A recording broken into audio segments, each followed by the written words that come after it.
నాకు చిరంజీవి గారి ఫ్యామిలీకి చాలా ఆత్మీయులం అనుబంధం ఉంది.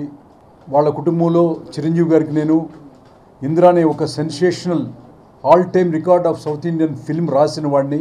అల్లు అర్జున్ని గంగోత్రి సినిమాతో హీరోగా రాయటానికి ఎన్నో ఆఫర్లు వచ్చినా పక్కన పెట్టి అరవింద్ గారి కోసం వాళ్ళ అబ్బాయిని హీరోని చేసిన వ్యక్తిగా ఈ రోజున ఇలా మాట్లాడాల్సి వస్తుందని నేను కల్లో కూడా ఊహించలేదు. కానీ మాట్లాడక తప్పట్లేదు. ఒకప్పుడు పవన్ కళ్యాణ్ గారు ఏదో ఒక మిడిల్ క్లాస్ ఇదేదో ఒక అసోసియేషన్ ఏదో పెట్టారు, రివాల్వరు బంజారా హిల్స్ పోలీస్ స్టేషన్లో హ్యాండ్ ఓవర్ చేశారు. అప్పటి నుంచి ఆయనకి ఎప్పుడు నేను కథ చెప్పలేదు, ఆయన ఎప్పుడు నన్ను పిలవలేదు. ఆయన ఎందుకంటే తెలుగులో పుట్టినటువంటి టాలెంటెడ్ పీపుల్ని అతి తక్కువ గౌరవించే వ్యక్తుల్లో మొట్టమొదటి వాడు పవన్ కళ్యాణ్ అని నాకు అప్పటి నుంచి తెలుసు. మాకంత అవసరం లేదు, ఆయనకి కూడా మాకంత అవసరం లేదు. అప్పటి నుంచి నేను ఫాలో అవుతూ ఇతనికి సినిమా నటన కంటే కూడా సోషల్గా రెస్పాన్సిబిలిటీ తీసుకొని ఒక రాష్ట్రాన్ని, ఒక దేశాన్ని, ఒక భావాలు కలిగినటువంటి ఇంతకుముందు ఆల్రెడీ ప్రయాణించినటువంటి పెద్దల్లో అడుగు వేసుకుంటూ వెళ్తాడనే దాంట్లో సినిమా ఫీల్డ్లో పెద్ద ఫోకస్ ఆయనకి లేదు. మేము కూడా పెద్ద పెట్టలేదు, ఆయన సినిమాలు పెద్ద చూడలేదు నేను.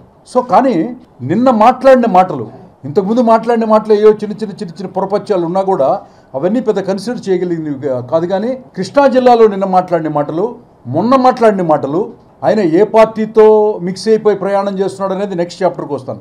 ఫస్ట్ నిన్న మాట్లాడిన మాటలు ఏంటంటే, కేసీఆర్ గారు రిటర్న్ గిఫ్ట్ మీరు మాకు ఇవ్వద్దు. ఏమండి, మీకు ఇస్తా అన్నాడా పవన్ కళ్యాణ్ గారు రిటర్న్ గిఫ్ట్? కేసీఆర్ గారు ఏమన్నా చెప్పాడా ఎప్పుడైనా? ఎందుకు మీరు కంగారు పడతారు? కేసీఆర్ గారు, చంద్రబాబు గారు కాంగ్రెస్ పార్టీలో ఉన్నప్పటి దగ్గర నుంచి గురు శిష్యులో ఎవరు గురువో ఎవరు శిష్యులో వాళ్ళు తెలుసుకుంటారు.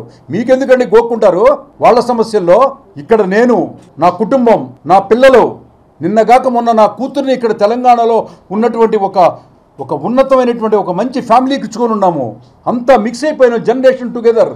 70 సంవత్సరాలుగా ఇక్కడ ఆంధ్ర వాళ్ళు, కేరళ వాళ్ళు, మలయ ఎంతోమంది దేశంలో ఉన్నటువంటి ఎంతోమంది వచ్చి ఇక్కడ హైదరాబాద్లో సెటిల్ అయ్యి బ్రహ్మాండంగా బ్రతుకుతున్నాం, హ్యాపీగా జీవిస్తున్నాం.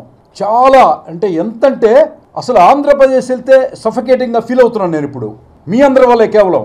కానీ ఇక్కడ ఈ రాష్ట్రంలో కేసీఆర్ అనే గొప్ప నాయకుడు, భారతదేశంలో మళ్ళీ చెప్తున్నాను, ఇవాళున్న ముఖ్యమంత్రులు అందరికంటే కూడా టాప్ నెంబర్ 1 సీఎం కేసీఆర్. ఆ తర్వాత రాబోయేది కూడా కేటీఆర్. వాళ్ళిద్దరు సంరక్షణలో వాళ్ళు మమ్మల్ని కడుపులో పెట్టుకుని ఎక్కడ చిన్న డిస్టర్బెన్స్ లేకుండా, వాడు రిక్షావాడు కానీ, ఆటో డ్రైవర్ కానీ, రైతు కానీ, ఒక సినిమా వాళ్ళు కానీ, ఆస్తులు కానీ, అంతస్తుల మీద కానీ ఎక్కడైనా దాడులు చేయకుండా, ఎక్కడ ఇది చేయకుండా అన్నదమ్ముల్లాగా కలిసి ఉందాము, అన్నదమ్ముల్లాగా హ్యాపీగా ఉందామని ఉద్యమం అప్పుడు చెప్పిన ఆయన మాటని నెరవేర్చుకుంటున్న ఆయన్ని మీరు అంటారా? ఇవాళ మేము పిలుపునిస్తే సెటిలర్స్ అందరూ మీకు వ్యతిరేకంగా నిలబడతాను కూడా మాకు నిన్నటి నుంచి కొన్ని వేల కాల్స్ వచ్చాయి. నాకు రాజకీయాలు చేస్తున్నప్పుడు రాష్ట్రాలను విరదీయమాకండి. దానికి ఎంత నష్టం వస్తుందో తెలుసా? రేపు ఇదే బంజారా హిల్స్ పోలీస్ స్టేషన్లో నా కొడుక్కో, నా మనవడికో, నా మనవరాళ్ళకో, నా చెల్లెలకో, నా కూతురుకో కష్టం వచ్చి వెళ్తే ఆ పోలీస్ ఆఫీసర్, ఏమయ్యా ఆంధ్ర వాళ్ళు మీరు మా పోలీసు వ్యవస్థ మీద నమ్మకం లేదని చంద్రబాబు నాయుడు అంటాడు. ఏంటి ఇంకొక వ్యవస్థ మీద నమ్మకం లేదని పవన్ కళ్యాణ్ గారు మాట్లాడతారు. ఏంటండి చిన్న చూపు చూస్తే? నువ్వొచ్చి కాపాడతాడా? ఎవరొచ్చి కాపాడతారు? 20 రోజుల క్రితం వచ్చినటువంటి నాగబాబు అనే మీ అన్న కాపాడతాడా? ఆల్రెడీ పార్టీ పెట్టి చెమ్మా చెక్క ఇదే సైరా నరసింహారెడ్డి అని గత చరిత్రలు తీసుకుంటూ మేకప్ వేసుకుని తిరుగుతున్నటువంటి మెగాస్టార్ చిరంజీవి కాపాడతాడా మమ్మల్ని? పద్మ విభూషణ్ వచ్చినటువంటి మెగాస్టార్ చిరంజీవి అన్నయ్యకి హృదయపూర్వక శుభాకాంక్షలు తెలియచేయడానికి ఈరోజు ఉదయం అన్నయ్యని కలవటం జరిగింది. ఈ భూమి మీద పుట్టినటువంటి అందరూ అని చెప్పను కానీ కొంతమంది ఎప్పుడోకప్పుడు ఎక్కడో చోట చిన్న తప్పు చేస్తారు, తప్పుగా మాట్లాడతారు అన్నది నగ్న సత్యం. దాదాపు 45 సంవత్సరాల వయసున్న నేనే, నన్ను నమ్మి నాకు ఇందిరా సినిమాని ఇచ్చినటువంటి చిరంజీవి గారిని ఒక బ్యాడ్ టైంలో ఇన్ఫ్లుయెన్స్డ్ బై ది సంబడి, పేర్లు చెప్పను, మాట్లాడటం వల్ల నా భార్య, నా బిడ్డలు, సమాజం, నా చెల్లెలు, నా బావ, నా మిత్రులు అందరూ కూడా నన్ను భయంకరంగా తిట్టారు. ఆ క్షణం నుంచి మీతో మాట్లాడే ఈ క్షణం వరకు కూడా నేను చాలా మదనపడ్డాను. క్షమాపణ ఎన్నోసార్లు భగవంతుడి ముందు, స్నేహితుల ముందు నాలో నేను అంతర్మదనం చెందాను.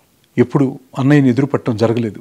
పద్మ విభూషణ్ అవార్డు ఇప్పుడు మళ్ళీ రావటం, కలవటానికి ఈరోజు మార్నింగ్ వెళితే అన్నయ్య రిసీవ్ చేసుకున్న విధానం, నన్ను పలకరించినటువంటి ఒక పద్ధతి, నా కొడుకు గురించి, నా కూతురు గురించి, నా జీవితం గురించి బాగోగులు అడిగినటువంటి ఒక మహనీయుడు అని, ఆయన ఈ నోటితో తప్పుగా మాట్లాడాను అని క్షమించమని అడిగాను. పెద్ద మనసుతో క్షమించటమే కాకుండా ఎంతో ఆప్యాయతగా, కుటుంబ విషయాలే కాకుండా కథలేమన్నా రాస్తున్నావా చిన్ని అని దగ్గరకు తీసుకుని మాట్లాడారు.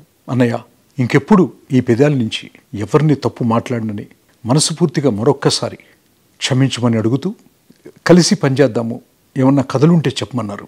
ఈసారి మీతో చేయబోయేది, మీకు రాయబోయేది ఈ భారతదేశం గుర్తుపెట్టుకోవాలని, మీకింకా ఎన్నో అవార్డులు భారత ప్రభుత్వం నుంచి మీరు తీసుకోవాలని మనస్ఫూర్తిగా కోరుకుంటున్నాను అన్నయ్య. వచ్చే జన్మంటూ ఉంటే మళ్ళీ మీ తోబుట్టుగా పుట్టాలని మనస్ఫూర్తిగా కోరుకుంటూ, I'm sorry my dear brother, extremely sorry.